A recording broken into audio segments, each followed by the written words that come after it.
자, 그래서 140년 전 상지님의 말씀을 한번 보도록 할게요. 선천은 상극의 운이라. 상극의 이치가 인간과 만물을 맡아 하늘과 땅에 전란이 그칠 새가 없었나니 그리하여 천하를 원한으로 가득 채우므로 이제 이 상극의 운을 끝맺으려 하며 큰 화액이 함께 일어나서 인간 세상이 멸망당하게 되었다. 상극의 원한이 폭발하면 우주가 무너져 내리니라. 그리고 이제 상지님이 직접 오시게 된 이유를 본인 말씀으로 해주시죠.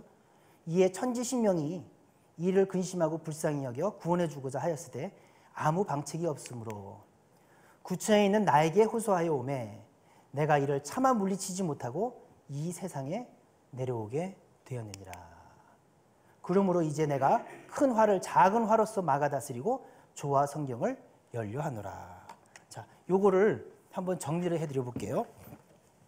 자, 우리가 살고 있는 이 세상, 이 세상은 두 가지의 그 변화의 그 축이 있습니다. 그건 전쟁과 함께 이게 오는 팬데믹, 전염병의 문제죠.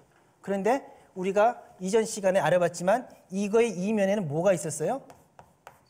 사람이 죽게 되면은 원과 한을 맺게 되는데 그 원과 한이 남게 되고 그 원한 맺힌 신명들은 또 인간 세계에 보복을 합니다. 그걸 척이라고 했습니다. 그래서 이러한 문제가 계속 발생을 하게 되는데 이러한 비극의 이면에는 뭐냐면은 이 보이지 않는 이법에는 그 상극이라고 하는 그런 이법이 있었다고 얘기했어요. 근데 이 상극이라고 하는 것은 우주 시스템 자체가 상극에 나올 수밖에 없는 시스템으로 되어 있기 때문이에요. 지구 축만 보게 되면 23.5도가 기울었기 때문에 지구가 운동을 할 때는 타원형으로 운동을 하죠.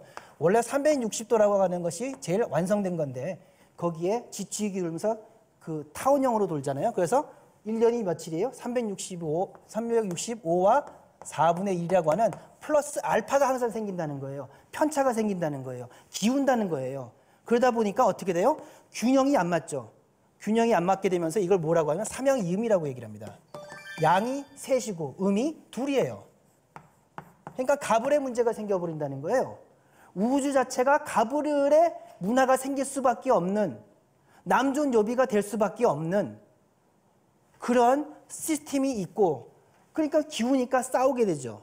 그렇기 때문에 상극이 벌어지게 되고 그 상극에서 전쟁이 벌어지게 되고 거기서 원한이 맺히게 되고 그 원한이 다시 또 전쟁을 불러오고 이것이 악순환이 계속이 되고 그런 원한이 극점, 전쟁의 극점이 어떻게 돼요? 그것이 제국주의가 되고 제국주의가 점점점 커져서는 어떻게 돼요? 자연을 또 정복하려고 하는 기세로 가고 인간이 사는 그 자연마저도 정복을 하려고 하다가 어떻게 돼요? 사람이 사는 터전인 이 지구까지도 병들어 버리게 되면서 팬데믹의 세상이 와가지고 이제는 인류가 멸망당하게 된 거죠. 자, 그러면은 사람의 문제만 가지고서 해결이 안 된다는 거예요. 이 문제를 해결해야 된다는 거예요.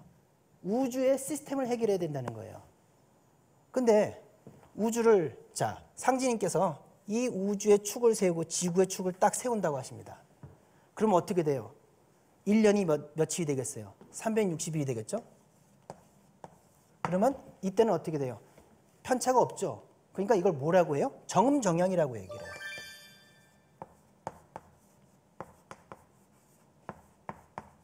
음과 양이 비율이 1대1이 돼요. 그러니까 뭐 어때요? 편차가 없어요. 오해도 없어요. 갑과 을이 없어요. 평등해요. 공평해요. 그렇기 때문에 어떤 세상이 나올 수 있는 거예요? 여기서 상생이라고 하는 시스템이 나올 수가 있는 거예요. 이런 이치가 나올 수가 있는 거예요. 이런 상황에서 우리가 인류가 그렇게 꿈꾸었던 후천 성경, 지상 성경이죠. 그 지상 성경이 형성이 될 수 있는 거예요. 그런데 이런 것이 어떻게 가능하느냐? 우리가 이전에 우주변화 원리를 공부를 했습니다. 우주변화 원리를 공부했는데 이 우주에는 우주의 봄, 여름, 그리고 가을, 그리고 겨울. 그래서 129,600년으로서 하나의 12만 6,600년의 그 사이클을 갖고 있고 이 여름에서 가을로 넘어가는 이 순간이 뭐예요? 트랜지셔널 존 티핑 포인트라고 했었고 이때 어떤 일이 벌어지게 돼요? 사회 이치적으로 보게 되면은 모든 생물들이 인구가 증가하면은 어느 점이 되게 되면 이 점에 가게 되게 되면은 뭐가 벌어져요? population crash가 일어난다고 했어요. 그래서 전멸하기도 하고 10분의 1 정도 살기도 하는데 이 10분의 1이 농사로 보게 되면 열매가 되는 거죠. 그렇죠? 열매가 되는데 이것이 이쪽으로 내려가지 않고 이렇게 가게 되는 데는 항상 농부의 손이 들어가든지 박테리아를 키우는 사람의 그 미생물학자의 그 구원의 손길이 있다는 거죠. 여기에 하느님, 상제님의 구원의 손길이 들어와서 인류가 이렇게 살아난다는 거예요. 그래서 자, 이런 세상을 만들기 위해 상제님께서 이 축을 바로 세우는 그런 공사를 인간으로 오셔서 하시는 거예요. 그래서 보면은 왜 새하늘 새 땅이 열려야 되느냐? 새하늘 새 땅이 열려야 새로운 인간이 살 수 있는 공간이 형성이 돼요. 그래서 우주의 여름에서 가을로 넘어가는 이 하추 교차기에는 자, 지구의 봄, 여름, 가을, 겨울은 그냥 지나가요. 하지만 우주의 여름에서 가을로 넘어가는 것은 이러한 우주의 축, 지구의 축이 쓰는 대변혁의 상황이기 때문에 우주의 주재자인 상제님께서 직접 전면에 나서실 수밖에 없다는 거예요. 그리고 이러한 현상과 더불어서 나타나는 이러한 파퓰레이션 크래시라고 하는 자연의 이법 속에서 인간을 살리기 위해서 상징이 오시는데 문제는 무엇이 되느냐? 이렇게 환경을 만들어줘도 이 상황에서 살아남아야 되는데 신명기의 원한의 문제가 된다는 거예요.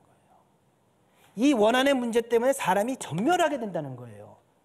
이 원한의 문제를 끌려면 인간의 문제를 봐야 되는 거여서 상제님이 인간으로 오셔서 그 문제를 보고 판단하고 이 원한의 문제를 어떻게 해원을 해줄 것이냐. 그래서 이 해원을 통해서 인류가 멸망당하는 인류의 운명을 구원을 주시는 그러한 일을 보시게 되는데 이름하여 상제님의 천지 공사입니다. 개념이 좀 잡히시나요? 예.